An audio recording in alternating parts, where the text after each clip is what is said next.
Olá, ano novo começando, muitas expectativas e eu espero também que muita vontade de fazer seus planos acontecerem.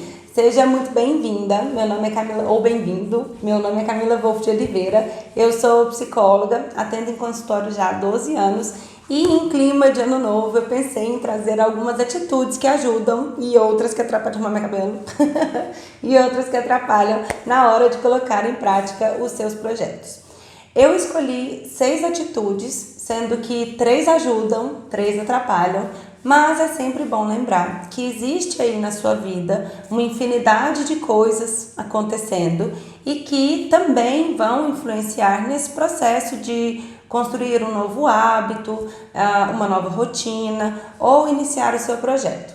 Então, é preciso que você tenha um olhar atento para a sua própria vida e se perceber alguma coisa que te ajuda ou atrapalha, daí você anota aí na sua listinha pessoal. Afinal de contas, ninguém melhor do que você para saber o que acontece na sua vida, tudo bem? Então, é sempre bom e importante estar atenta à sua própria realidade, além das dicas que eu vou dar aqui hoje. E a primeira atitude que eu trouxe para falar é uma que ajuda muito, que é saber separar o ideal do real. Muitas vezes a gente idealiza uma versão de nós mesmas que é muito mais inteligente, muito mais autoconfiante, que sabe se posicionar ou que sabe o que quer, não tem medo, é super segura. E aí a gente fica esperando até essa versão 2.0 se manifestar para a gente iniciar os nossos projetos. Uma outra situação muito comum também, a gente pode começar a idealizar uma situação do que seria um novo começo. Então, como que seria esse novo começo maravilhoso, todo mundo ao nosso lado, nos apoiando, com uma situação econômica e política super equilibrada, ferramentas de trabalho de primeira linha, tecnologia de ponta, né? Com os astros alinhados em perfeita conjunção para que esse novo início finalmente chegue, né? Finalmente se manifeste. Então, essas idealizações de quem a gente gostaria de ser ou de como a gente gostaria de estar vivendo para iniciar os nossos projetos acabam contribuindo para que a gente fique estagnada, presa, procrastinando, com aquela sensação dúbia, sabe? Então, eu sinto que eu tô vendo a vida passar, mas eu gostaria que ela estivesse passando de uma forma diferente. Então, também essas idealizações não ajudam. E quando a gente aprende a sair dessa idealização e começa a olhar para a realidade de fato, é quando a gente encontra forças, ferramentas para colocar em prática os nossos projetos. Eu sei que a realidade nem sempre é bonita, né? Mas ao contrário do mundo ideal, o mundo real é onde a gente realmente pode tocar, pode sentir e pode atuar sobre ele. No mundo ideal, a gente não tem acesso, né? Então, quando eu comecei a gravar esses vídeos lá em 2016, eu tinha idealizado que eu precisaria de uma super estrutura de áudio e vídeo e que por um acaso eu não tenho até hoje, mas na época o que eu tinha era um celular razoavelmente bom, mas que tinha um trincado no vidro. Meu filho tinha derramado a mamadeira, né, que é o leite inteirinho. Então, se você assiste o vídeo, você vai ver que tá todo embaçado. E era isso, né? Essa era a realidade que eu tinha e foi com ela que eu iniciei esse projeto. Esse foi um exemplo bem, mas outros exemplos a gente consegue dar, né? Mas o importante é que você entenda que essa é a primeira atitude. A gente lida com a realidade. E alguns questionamentos que você pode se fazer o que eu tenho hoje, né, de concreto? Quais são as características que eu já tenho, né, na minha personalidade e que me ajudam para iniciar esse projeto? Quais são as pessoas que estão ao meu lado e que eu posso contar? De que forma esse novo projeto vai se encaixar na rotina que eu já vivo? Então, essas são perguntas que podem te ajudar. Vamos supor que a Marina queira começar a correr todos os dias pela manhã E ela pensa, nossa, o ideal é correr pela manhã, logo cedinho, já faz menos calor, começa o dia endorfinada, bem disposta, esse é o ideal. Mas a realidade da Marina é que o filho dela entra na escola às 7 e às 6 da manhã ela precisa estar em casa para acordar o filho, pedir para ele tomar banho, arrumar o café da manhã e tal, e tal, e tal. Então, a realidade é quem vai te falar se você consegue colocar aquele ideal em prática ou não.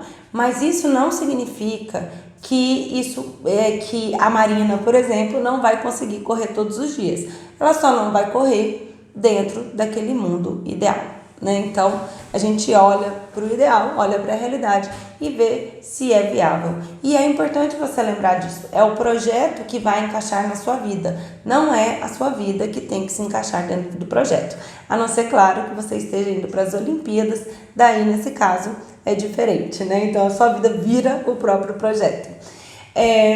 A segunda atitude que ajuda é conhecer a sua rede de apoio. Saber quem são as pessoas que podem te ajudar. No caso da Marina, por exemplo, se ela deseja correr pela manhã e o marido dela fala, não, pode ir, eu cuido do nosso filho, eu levo ele para a escola, então perfeito, né? A Marina conta com uma rede de apoio para colocar em prática aquele projeto. Se você, por exemplo, por outro lado, deseja parar de comer doce, mas todo mundo aí na sua casa é meio formiguinha, isso vai dificultar a sua escolha. Não quer dizer que sua escolha estará inviabilizada, mas você vai precisar de um esforço extra.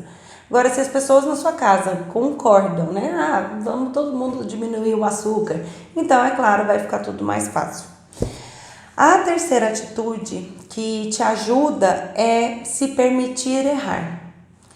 A gente recebe diariamente dezenas de recados implícitos e explícitos que a gente precisa acertar, precisa saber fazer tudo, precisa ser perfeita. A gente vê nas redes sociais várias pessoas fazendo aquilo que a gente gostaria de fazer e idealiza essa realidade, mas muitas vezes a gente esquece que existe toda uma estrutura montada para aquilo que a gente está vendo acontecer e acontecer de uma forma muito bem feita. Enquanto que, na nossa realidade, a gente faz o melhor que a gente consegue com aquilo que a gente tem. Então, é importante lembrar que não existe aprendizado sem erro. É bem piegas isso, né? Mas a gente esquece isso no dia a dia. Então, antes de você aprender a andar, você com certeza caiu muito. Você já viu o bebezinho aprendendo a sentar ou aprendendo a andar? Primeiro ele cai e é impressionante. O bebê cai, bate a cabeça, chora. Cai, bate a cabeça, chora. Até que ele aprende a segurar o pescoço. E aí ele começa a cair, mas não bate a cabeça. E depois ele vai aprendendo passo a passo. E assim foi com você. Mas na vida adulta a gente esquece disso, né? Então, essa mesma filosofia de bebezinho continua valendo. Você faz, tenta, erra, segue em frente. Se você não se permite errar, você faz, erra e paralisa. O que pode acabar piorando a situação, porque você chega num dado momento e nem tenta mais. Agora, nós vamos falar de 3 atitudes que dificultam o início, o meio de qualquer nova iniciativa. A primeira é querer controlar o resultado. O resultado geralmente é composto por uma série de fatores e muitos desses fatores não estão no seu alcance. Às vezes o resultado vai ser positivo, negativo, vai ser neutro. A única coisa que você realmente tem controle são as suas ações. Você pode se dedicar, pode estudar antes da situação para tentar se preparar, né, lidar da melhor forma que consegue, mas os resultados você não controla. E isso acaba nos levando à segunda atitude que pode te atrapalhar, que é a de não reconhecer os seus esforços. Como eu estava falando, né, a gente tem, eu vejo com muita frequência como as pessoas ficam muito presas no resultado e esquecem de como foi difícil, de todas as barreiras que ela precisou superar, todo o tempo que ela investiu. E tempo, gente, tempo é tempo da sua vida, que não é infinita. né? Então, é importante lembrar do tempo que você se dedicou, reconhecer o seu esforço. Isso é um exercício diário que a gente deveria fazer. Todos os dias, de preferência, né? Antes de dormir, parar uns minutinhos, refletir e agradecer a si mesma por ter feito tudo o que você fez. Talvez tenha sido um bom dia, que você estava super disposta, fez mil coisas e tudo mais. Outro dia estava meio cansada, meio triste, mas conseguiu tomar banho, almoçou, não arrumou briga nas redes sociais, lavou a louça. Então, já é um bom dia também. Cada dia é um dia e cada pessoa é uma pessoa. E quando você olha para si e reconhece que você conseguiu fazer isso ou aquilo, é uma forma de agradecimento, que quase sempre a gente busca no outro, mas esquece que você mesmo pode fazer isso por si. Você precisa começar a desenvolver esse olhar mais amoroso. E antes de ir para a terceira atitude, olha para mim, né, e me diga qual foi o esforço que você conseguiu fazer hoje e que talvez ninguém veja ou ninguém entenda, mas só você sabe qual é. O meu esforço, vou falar para você, sem dúvida nenhuma, tá sendo gravar esse vídeo, porque eu já pensei em fugir daqui 1000 vezes. Eu tenho quase certeza, e me conhecendo muito bem, que eu vou terminar esse vídeo pensando, não fica bom. Eu falei muito né, mexi muito no cabelo, poderia ter falado isso ou aquilo. Mas eu vou reconhecer o meu esforço e não o resultado. E pelo meu esforço, eu mereço parabéns. Ai, não. Então vamos partir para a terceira e última atitude da nossa lista, que é o excesso de autocrítica, que pode sim te atrapalhar e muito a colocar em prática os seus projetos. A autocrítica em si não é uma coisa ruim, né? A gente não precisa eliminar a autocrítica da nossa vida, porque ela é a nossa capacidade de olhar para as nossas ações, os nossos comportamentos e refletir se a gente poderia ter feito isso de uma outra forma. Então, é bom, né? Mas quando a gente usa essa autocrítica, quando a gente usa a nosso favor, a gente é capaz de aprender, de crescer, de mudar isso ou aquilo. Mas quando essa autocrítica é excessiva, ou seja, quando a gente pega pesado no julgamento que fazemos de nós mesmos, a nossa autoestima fica muito prejudicada. E eu não sei você, mas pelo menos para mim, minha autoestima ela é extremamente limitada. Então, qualquer coisa que prejudica não é bom. Então, ao invés de a gente ficar pensando, nossa, eu faço tudo errado, eu não presto para nada, esse pensamento, esse julgamento não é nem correto e nem justo com a gente, tá? E chegando já ao finalzinho do nosso vídeo, eu gostaria de finalizar, mas que eu vou falar agora, da oração da serenidade, que eu acho que é uma boa forma de começar o ano, tem tudo a ver com o que a gente falou, e também é uma atitude positiva perante a vida, para a gente iniciar esse ano, né? Eu espero que as reflexões te ajudem no momento que você está vivendo agora, né? Lembrei. Se você gostou do vídeo, né? Nossa, tem tanto tempo que eu não gravo vídeo que eu tava até esquecendo desse pequeno detalhe. Se você gostou desse vídeo, me avisa, manda um oi, tá bom? Que eu vou tentar gravar mais vídeos esse ano. Agora,